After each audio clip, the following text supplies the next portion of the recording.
O desfecho de um acontecimento raro na medicina: gerar um bebê no ventre de uma mulher com morte cerebral. A mãe é mantida por aparelhos para que o bebê tenha chance de viver.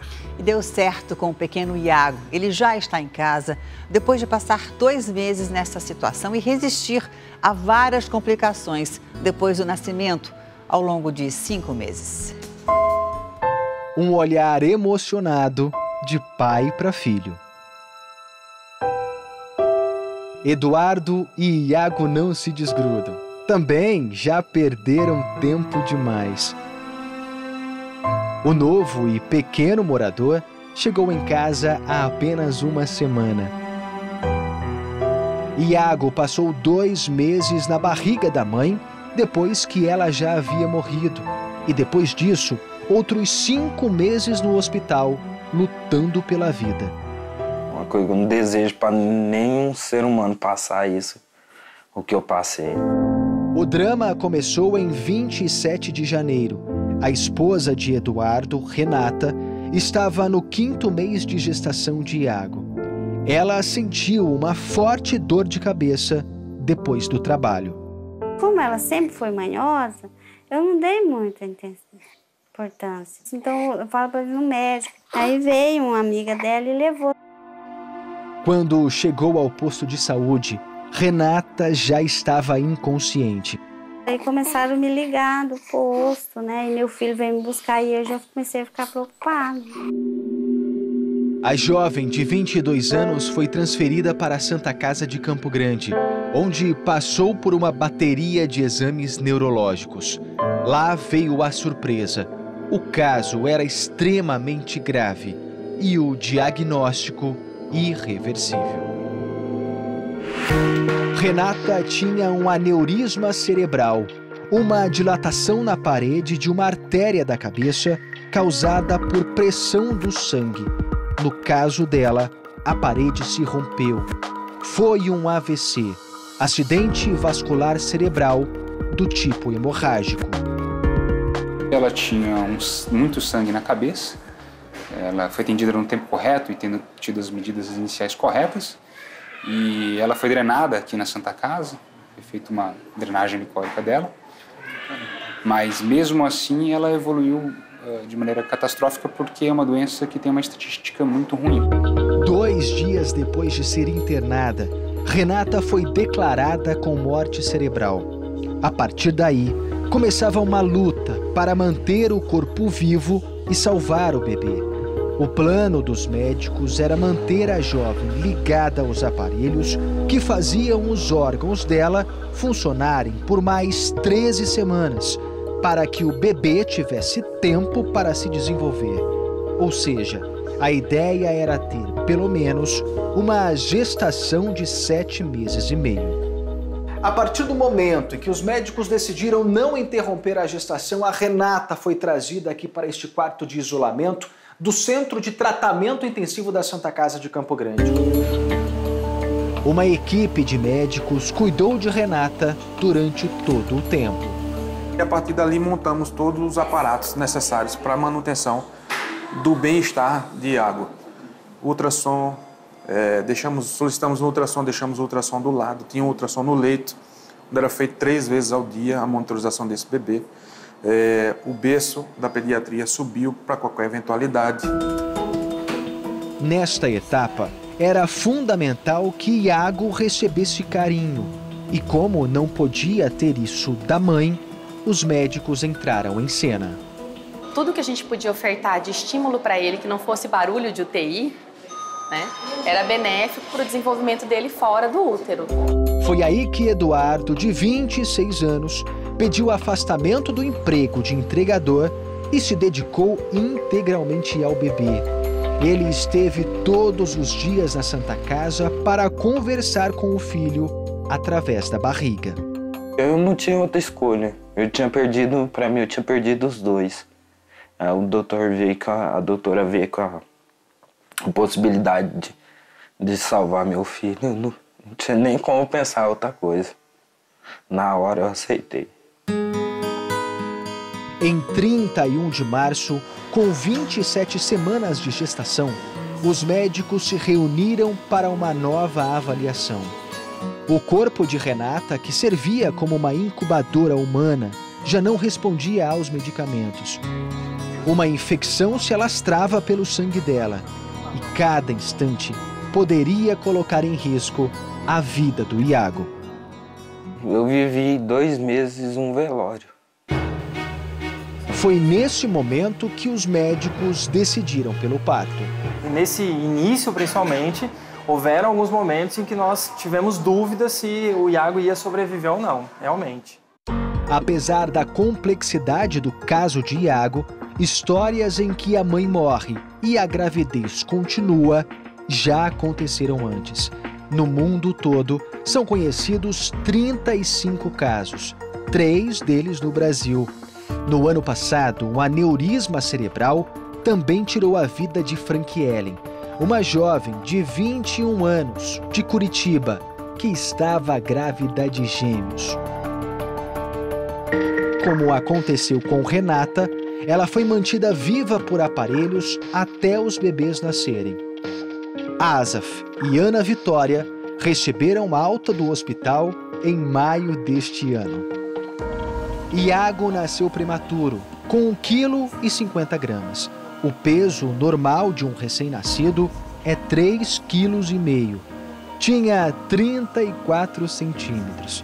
Apesar das condições extremas da gestação, estava aparentemente saudável e foi direto para uma incubadora da UTI neonatal. Um momento de alegria e, ao mesmo tempo, de extrema tristeza. A chegada do bebê era o adeus a Renata. Os aparelhos que mantinham a jovem viva seriam desligados. Eu sabia que ali, a hora que ele tinha nascido, tinha dado certo, mas sabia que era a hora da despedida, que nunca mais ia ver minha esposa. E que a partir dali tudo ia mudar, tudo ia começar a ser diferente. A luta era outra, e não tinha acabado. Não tinha acabado. Não tinha acabado, eu não ia poder nem, assim, viver o luto, eu não poderia. Eu ia ter que continuar dando força para ele. A dor era tanta que a dona Adriana, mãe de Renata, preferiu não ver o neto no dia do nascimento. Para mim foi um choque, foi uma dor, ao mesmo tempo, na alegria, foi a dor. Porque eu sabia que eu já não ia ver mais ela. Eu larguei as coisas e minha patroa comecei a chorar, a gritar. Eu falei, eu quero fazer uma coisa de cada vez. Primeiro eu vou despedir da minha filha. E foi assim, eu só vi ele depois. Aos 27 dias de vida, veio o primeiro susto.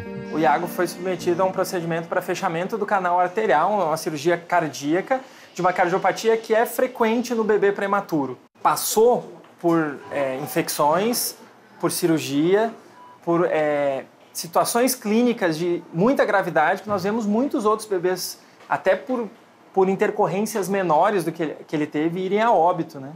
E ele manteve, ficava grave, mas a gente conseguia estabilizar, ele respondia e depois ele melhorava, né?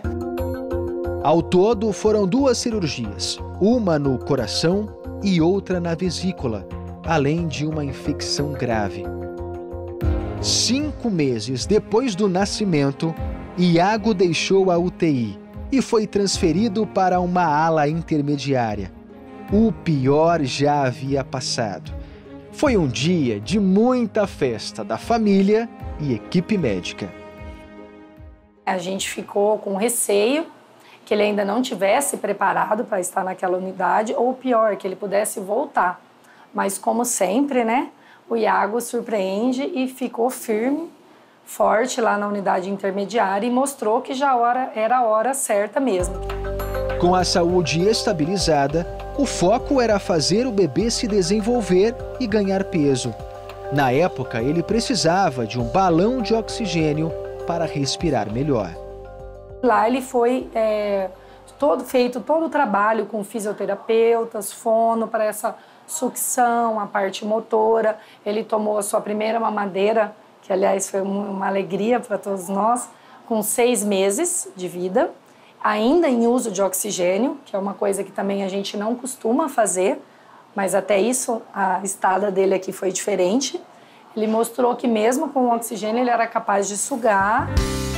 Iago melhorava dia após dia. Eu acho que é mais uma lição de força. Eu acho que esse menino tem uma força e uma vontade de vencer e de viver que nenhum de nós aqui tem. O pequeno recebeu alta em 21 de novembro.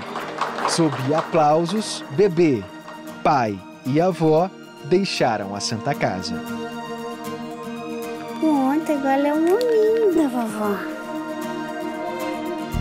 Agora, os 3 vão viver juntos na casa da dona Adriana, que pediu demissão do trabalho para se dedicar ao netinho. Graças a Deus tem uma avó para ele e uma mãe para mim. E depois que minha mãe faleceu, ela virou minha mãe. Tem todos os cuidados comigo como se fosse uma mãe mesmo. Agora, Eduardo tem uma tatuagem para cada filho. Nicolas e Paulo são de outro casamento e moram com a mãe.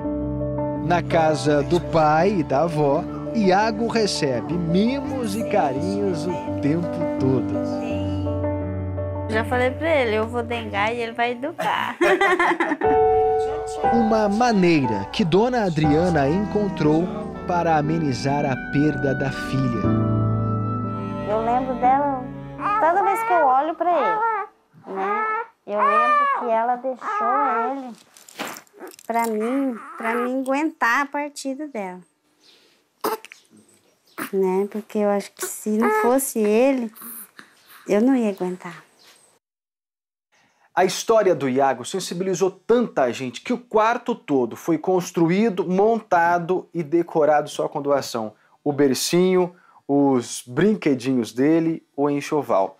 Aqui estão os medicamentos que o Iago precisa tomar para fortalecer o pulmão, o coração, a imunidade.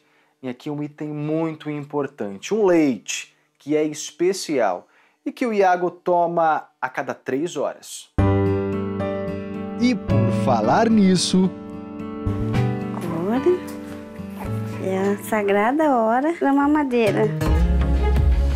Mesmo em casa, o bebê ainda será acompanhado pelos médicos. Para todos, Iago é uma lição de vida. Para o pai, o motivo que ele precisava para conseguir seguir em frente, depois de tanta dor. Tenho força hoje para trabalhar, para levantar minha cabeça todo dia. É meu filho.